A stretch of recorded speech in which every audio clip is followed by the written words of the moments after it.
20 জন শিক্ষককে তাদের পছন্দের কোর্স সম্পর্কে জিজ্ঞেস করা হলো। 7 জন বললেন ভাষা, 3 জন বললেন ইতিহাস, 9 জন বললেন জ্যামিতি এবং 1 জন বললেন রসায়ন। কেউ ফিজিক্সের কথা বলেননি। এখন প্রত্যেকের পছন্দনীয় কোর্স দেখাতে একটি আয়তলেখ তৈরি করো। তাহলে আমরা আয়তলেখটি ঠিক এখানে পাচ্ছি। তো দেখা যাক আমাদের কি করতে হবে। তাহলে বলা হয়েছে যে ফিজিক্স কেউ পছন্দ করেননি। ব্যাপারটি আমার কাছে বেশ অবাক লাগছে, কেননা যুক্তি সাপেক্ষে ফিজিক্স আমার বেশ প্রিয় একটি কোর্স, কিন্তু ডাটা বা উপাত্ত অনুযায়ী আঁকা যাক।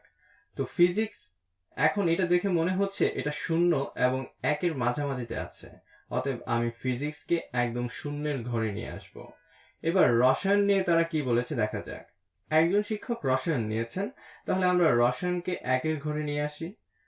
এখন 9 জন শিক্ষক বলেছেন জ্যামিতি, তাহলে জ্যামিতি এটাকে 9 ঘরে নিয়ে যাক। একজন শিক্ষক বলেছেন রসায়ন, ওহ আমি সেটা ইতিমধ্যেই পড়ে ফেলেছি। ইতিহাসের ব্যাপারে বলা হয়েছে 3 জন ইতিহাস নিয়েছেন, তাহলে ইতিহাসকে 3-এর ঘরে আনা হোক। এবং তারপর ভাষা, 7 জন শিক্ষক ভাষা পছন্দ করেন, তো এটাকে 7-এর ঘরে নেওয়া যাক। এবং আমার মনে হয় আমরা যদি কোনো ছোটখাটো ভুল না করে থাকি তাহলে আমাদের কাজ শেষ করতে পেরেছি। হ্যাঁ, বেশ ভালো।